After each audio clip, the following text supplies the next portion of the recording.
Radio Publique Africaine.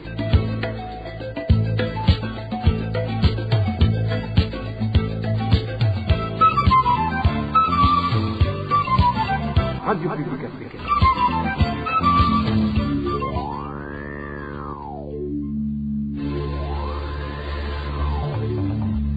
C'est le moment de suivre le journal parlé en français. À la présentation, Émile Nivasumbo. Bonsoir et bienvenue dans ce journal du 26 décembre 2024 et donc voici les principaux titres.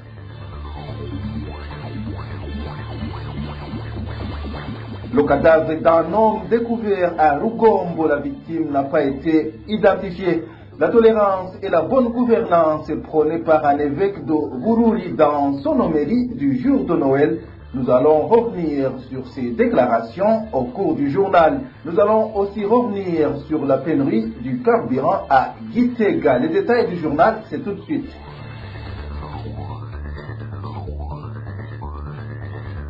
Comme l'on s'achemine vers la fin de l'année, la RPA vous a préparé des rétrospectives sur certains secteurs clés de la vie du pays. Aujourd'hui, notre consoeur Josiane Mouzaneza vous brosse le tableau des moments forts de l'année 2024 dans le domaine politique.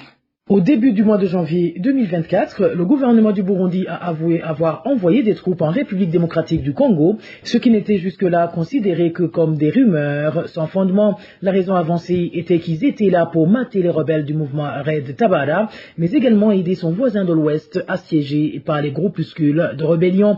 Il est vrai que la Constitution du 7 juin 2018 lui reconnaît ce pouvoir, mais cela ne signifie pas qu'il en use à sa guise. En effet, comme stipulé dans l'article 93, le président de la République est le chef du pouvoir exécutif et en même temps commandant en chef des corps de défense et de sécurité, ce qui fait qu'à ce titre, il peut déclarer la guerre et signer l'armistice.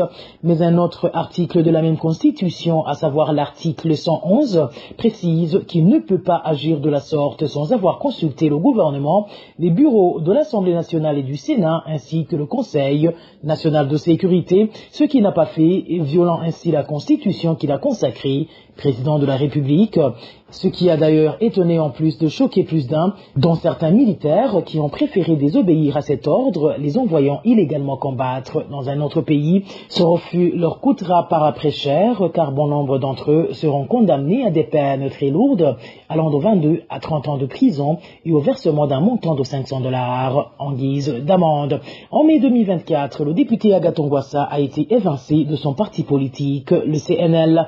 Pour y arriver, un congrès a été validé par le ministre de l'Intérieur Martin Niteretse, alors que le concerné était en voyage d'affaires à l'extérieur du pays. Les soi-disant congressistes étaient en réalité les membres de ce parti frustré après avoir été écartés du comité directoire. Cela a eu lieu en plein centre-ville de la province Ngozi, dans un endroit hautement sécurisé par des agents de l'ordre et beaucoup de jeunes Imbonerakure, ce qui a d'ailleurs étonné beaucoup de gens qui n'en revenaient pas de voir combien ces miliciens Imbonerakure se souciaient du bon déroulement du congrès de l'un de leurs principaux opposants. Plus insensé encore étant le fait qu'un grand nombre des membres du parti CNL n'ont pas été autorisés à participer à ce congrès qui se disait pourtant extraordinaire. Un fait qui n'a pourtant pas empêché le ministre Martin Niteretse de valider l'issue de ce congrès, à savoir le remplacement d'Agathon Rwasa par un certain Nestor Girukushaka à la tête du parti CNL, violant ainsi l'article 70 de la loi régissant les partis politiques, qui dit qu'en cas de divergence d'interprétation des statuts d'un parti politique,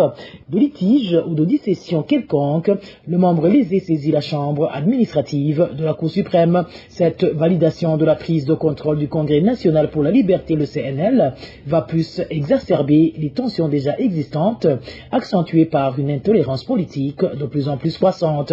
Cette ingérence du gouvernement et du parti CNDD-FDD en tout a fait que certains Burundais se désintéressent de tout ce qui a trait aux élections, vu qu'ils n'avaient plus foi en la transparence de ces dernières, surtout avec la composition des CEPIS et CECI, des commissions comptant dans leur sein uniquement les membres du parti au pouvoir, le CNDD-FDD, et quelques partis satellites.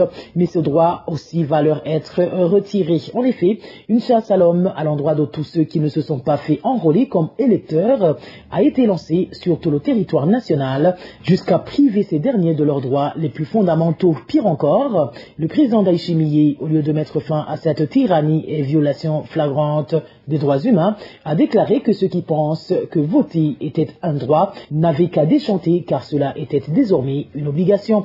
En parlant justement d'élections, l'Assemblée nationale a voté le 9 avril la révision du projet de loi organique portant code électoral.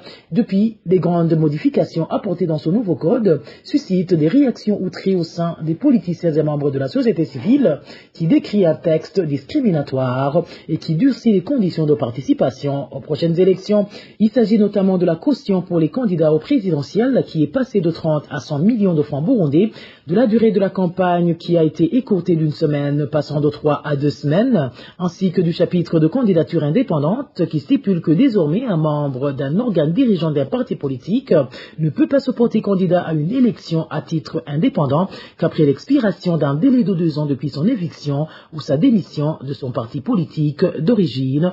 Un article que plus d'un ont interprété comme une stratégie des Cartégoissa de la course présidentielle, surtout que le code a été voté juste un mois avant son éviction à la tête du parti CNL. Mais malgré tous ces bâtons mis entre les roues des opposants burundais, ils ne se sont pas avoués vaincus pour autant. En effet, pour contourner tout ça, ces derniers ont formé des coalitions. La dernière en date se prénomme Burundi Bwabose, créée le 9 novembre courant. Cette dernière comprend 4 partis politiques, à savoir Sarwanya Frodebu, Kodebu, FEDES Sangira et CNDD. Précédemment, une autre coalition, mais cette fois-ci réunissant les Burundais en exil, avait vu le jour en date du 1er août. Il s'agit de la coalition pour la renaissance de la nation, CRN Ingeri-Rugamba en sigle. Les 2 coalitions ont pour objectif de redorer l'image du pays par le retour de la démocratie, le respect des droits de l'homme et le développement pour tous. En politique, il y a également eu un changement au niveau des membres du gouvernement Ndayishimiye. Il s'agit du limogeage du ministre des Finances, Audace Niyonzima, remplacé par l'ancien président de la commission économique au sein du Parlement burundais, le député Nestor Naonouye. Donner la place à la tolérance malgré les différences entre les groupes d'individus, telle est la vraie célébration de la fête de Noël. Cela a été déclaré par Monseigneur Salvatore Nichiteretse, évêque du diocèse de Bururi, dans son homélie de ce mercredi, lors de la célébration de la fête de Noël. Cet évêque s'est penché sur différents groupes dans la catégorie des formations politiques et ethniques. Il leur a demandé de cohabiter pacifiquement et de s'entraider. Dès le midi se donnent des cadeaux le jour de la célébration de Noël, des boissons et viandes sont achetées et certains fêtent jusqu'à ce qu'ils se puissent en disant qu'ils célèbrent la fête de Noël, mais le jeudi dont on célèbre la naissance, qu'est-ce qu'on lui donne? Est-ce qu'on lui donne une carte de viande ou quoi que ce soit ce jour-là? Il ne nous demande rien d'autre à part l'ouverture de nos cœurs pour qu'ils s'y installent. C'est comme cela que nous célébrons convenablement la fête de Noël, que chacun ouvre son cœur et donne une place au roi du ciel et de la terre. Ce dernier lui donnera le bonheur. Ouvrons tous les différents groupes dans lesquels nous appartenons pour qu'il y ait une bonne entente, une bonne cohabitation et de l'amour. Ouvrez le parti CNDD-FDD pour qu'il y ait une bonne cohabitation, de même que l'IPRONA, le MST, le CNL, pour qu'il y ait l'amour de l'autre.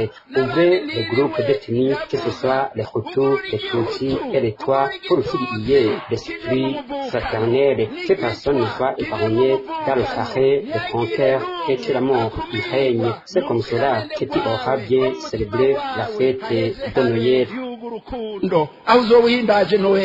Monseigneur Salvatore Nichiteretse est également revenu sur les secteurs de la justice et de la bonne gouvernance. Il a déclaré qu'il est nécessaire que ces secteurs soient épargnés de toutes les magouilles qui sont opérées pour éviter les obstacles au développement du pays.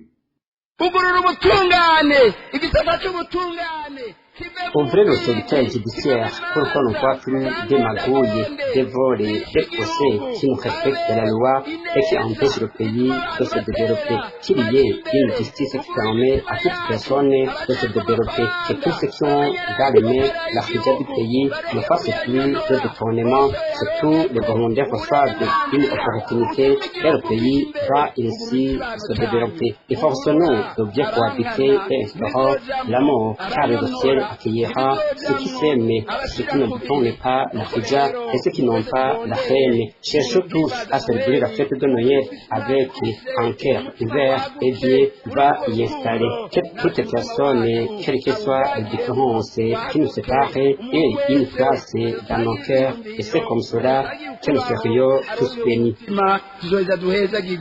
Pour clore la page politique, nous revenons sur les propos de Daniel Gelaz Ndabirabe, président de l'Assemblée nationale, à l'endroit des Burundais qui quittent leur pays pour aller travailler en Europe et en Amérique. Ces propos démontrent à suffisance l'ignorance du régime en place face à la vie pénible des citoyens, selon le porte-parole du parti MSD. Epitas Nshimirimana indique qu'un tel langage n'est pas nouveau pour les autorités burundaises, visiblement incapables de résoudre différents problèmes qui hantent la population. Suivez plutôt Epitas Nshimirimana, c'est le porte-parole du mouvement pour la solidarité et la démocratie.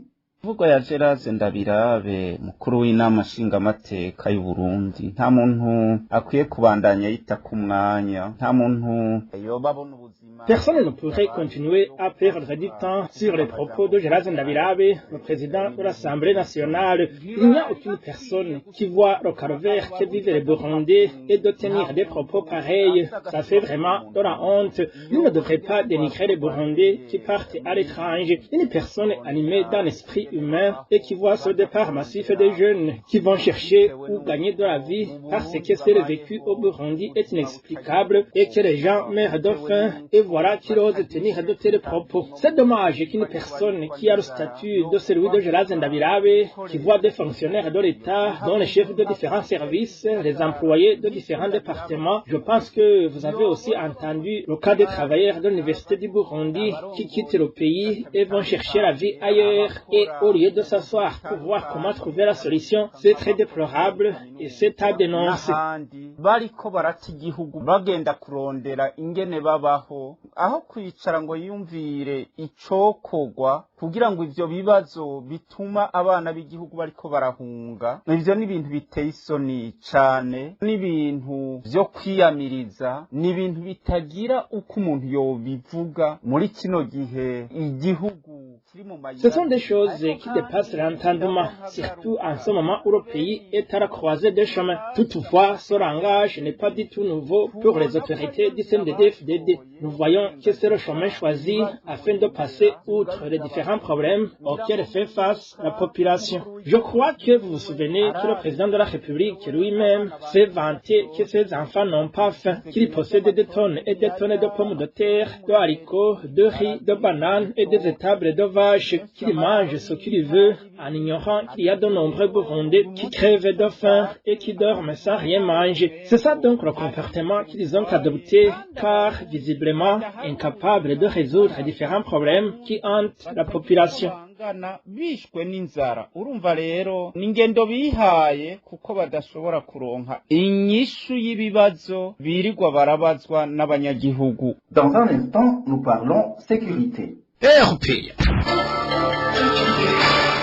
Le corps d'un homme non identifié a été découvert ce mardi sur la colline Munyika 1 de la zone commune Rugombo. Nous sommes dans la province Cibitoke. Les habitants de cette localité indiquent que la victime aurait été tuée ailleurs et son cadavre jeté sur cette colline. Les détails avec Clovis Nyonzima. Ce citoyen dont le corps a été retrouvé sur la colline Munyika 1 n'a pas été identifié. Selon la population de la place, il s'agirait d'une personne qui ne vit pas dans cette localité indique notre source. Le corps a été retrouvé à moins de 40 mètres des ménages de cette colline. La victime était un homme qui avait une apparence d'une personne riche. Il serait tué ailleurs, puis jeté à cet endroit. Ses habitants déplorent en effet que l'administration locale a vite passé à l'enterrement de la victime sans enquête. Ce qui nous a choqué, c'est que l'administrateur a vite décidé l'enterrement de la victime sans faire d'enquête. Il aurait mis le corps à la morgue et cherché sa famille pour lui remettre le corps.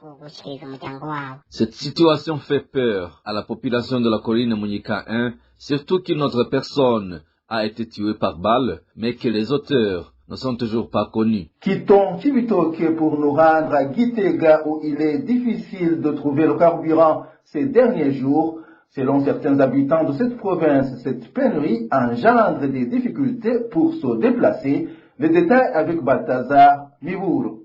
Les habitants de la capitale politique de Gitega qui ont des engins qui nécessitent du carburant du type essence ou le mazout, faut savoir que toutes les stations-service manquent de carburant. Notre source déplore que la situation est redevenue comme avant, qu'un litre et demi de carburant s'achète à 25 000 francs burundais. Par conséquent, cet habitant dit que c'est devenu très difficile de pouvoir se déplacer. Le carburant n'est pas du tout disponible. Même s'ils ont amené cette application Igitoropass pour distribuer le carburant, car les stations-service sont vides. Actuellement, le carburant est revenu sur le prix de 25 000 francs pour 1,5 litre.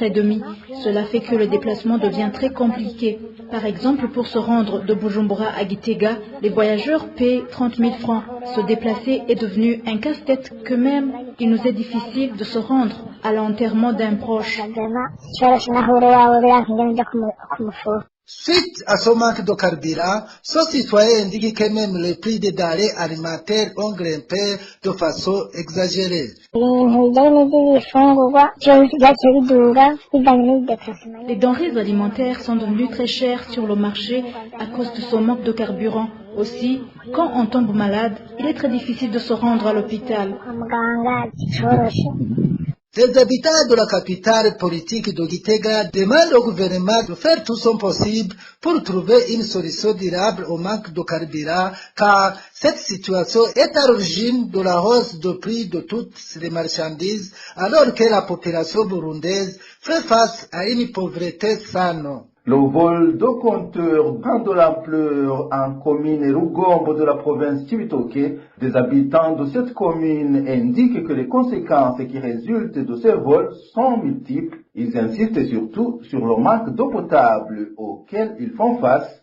Le point avec Walter Kwizera.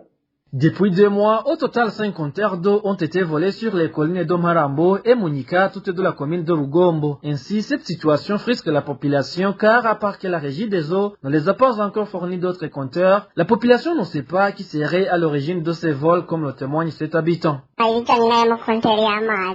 ce qui concerne le vol des compteurs, ça reste un problème sans explication pour nous. Nous ne savons pas où vont ces compteurs. En plus, nous avons un manque de nos compteurs ici et la régie des eaux ne nous aide en rien, alors que depuis 2 mois ici à Marambo et à Munyika, on a déjà volé 5 compteurs. Nous sommes dans l'impasse ici, nous ne savons pas ceux qui volent ces compteurs et nous ne savons pas non plus s'il s'agit des gens qui collaborent avec la régie des eaux ou pas.